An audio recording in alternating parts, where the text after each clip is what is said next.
अस्सलाम वालेकुम गाइस। मैं दे सारे भरा मेरे खुशबाश ठीक ठाक होसनगे। दो गल्लां ने मेरा वीर वीडियो तो नहीं करनी ते खास कर मेरे भरा जेडे पुराने यूट्यूबर ने ना, असी तो चलो नवे हैं।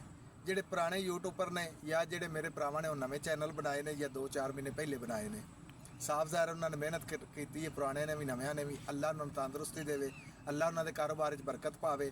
लेकिन दो गल्लां ने छोटियां जियां मेरा वीर ये सुन ली तो साडे सारियां भरावां दा फायदा है। किड्डी औखी मेहनत करके चैनल जेड़ा बनाईदा है, ठीक है ना। तो माड़ी जी गलती तो जेड़ा ना आपां चैनल तो हत्थ धो पाने हैं। ते ये मेरा वीर यूट्यूब के बारे खास कर जेड़ा ना तुसी जो पॉलिसियां देंदे ने ना वो मेरा वीर फॉलो कीतियां करो, ठीक है ना। तो छोटी मोटी गलती की वजह तो स्ट्राइक जेड़ा है वो लग जाता है, उनकी वजह तो आपां भी टेंशन च उन्हें इन्नी मेहनत की होंगी भी अगां की बनसी होर खरे किन्ने स्ट्राइक लग सनगे। ये मेरा वीर तुसी पहले ही उस गल नूं कवर कर लवो तो ठीक नहीं होंदी। हुण तो ना 2 लाख चैनल ना 3 सबसक्राइब नूं वो नहीं वेदी। तो ये भी उन्हों की मेहरबानी यूट्यूब की जेड़ा कई साडे भरावां नूं रोज़ी मिल रही है। अल्लाह उन्होंने भी तंदुरुस्ती देवे, यूट्यूब वालियां भी। तो मेरा वीर उन्होंने जिन्ने भी जाने कि उन्होंने कानून के हिसाब नाल असूल के हिसाब नाल जो उन्होंने पॉलिसियां लागू ने ना उन्होंने मेरा भी जरूर फॉलो किया करो। तो गलत गल कोई भी ना अपलोड यूट्यूब पर ब्लॉग जेड़ा या शॉर्ट चढ़ाई करो, महफूज रहो। मेरा वीर इन्नी मेहनत होंदी है तो ये ज़ाया ना मेरा वीर जावे। इन्हां चीज़ों का खास ख्याल रखा करो, वो काम किया करो जिंदे विच यूट्यूब राजी होवे, ठीक है ना। तो अल्लाह तुहानूं सारियां भरावां नूं नव्यां नूं पुराणियां नूं कामयाब रखे तो इंज ही मेहनत करन दी तौफीक दा हिम्मत दित्ती रखे अल्लाह। तो अल्लाह सारियां नूं तंदुरुस्ती रखे, खुश रहा करो मेरा वीर।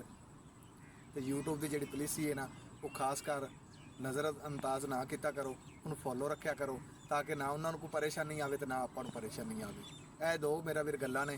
ये खास कर मेरा वीर जेड़ा है ना तुसी कदम चावन तो पहले जरूर सोचा करो भी जेड़ा यूट्यूब दे पॉलिसी है उस पासे नहीं जाना। तुसी ना किसी का बुराई की करो तो खुशहाल रहा करो, ठीक है ना। तो वीडियो वो बनाई करो जेडे साडे भैन भरा घरां च भी वेखण, मावां भैणां भी साडियां वेखण। दिलों तराम करना साडियां मावां भैणां, अल्लाह उन्होंने तंदुरुस्ती देवे। तो ज़्यादा हाथ तो गिरी वीडियो ना बनाई करो। ये मेरा भी निगाह जेड़ा ना खास तुसी रखनी है तो ताकि तुहानूं मेहनत जी है ना थोड़ी ज़ाया ना हो। तो यूट्यूब के बारे कोई भी ब्लॉग जेड़ा खिलाफ ना चढ़ाया करो। एक आपनों रिजक ही समझ ला दे रहे, रिजक देवन वाली तो अल्लाह की ज़ात तौबा नाउज़ बिल्ला। तो लेकिन फिर भी किवें सियाणे आदे ने भी हीले नाल ही वसीला बनता है। तो अल्लाह उन्होंने भी तंदुरुस्ती देवे तो जेड़ा माड़े बंदियां दा ख्याल रखते हैं। तो बाकी मेरा वीर यूट्यूब की पॉलिसी में लाजमी फॉलो की करो।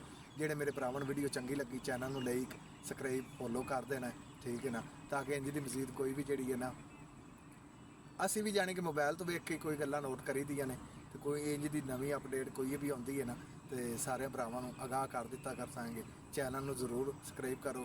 जेडे मेरे भरावां नूं वीडियो मेरी चंगी लगी उन्हों का भी शुक्रिया, जेडे उन्होंने नहीं चंगी लगी उन्हों का भी शुक्रिया, जेडे वेखदे ने उन्हों का भी शुक्रिया। अल्लाह ने के मां।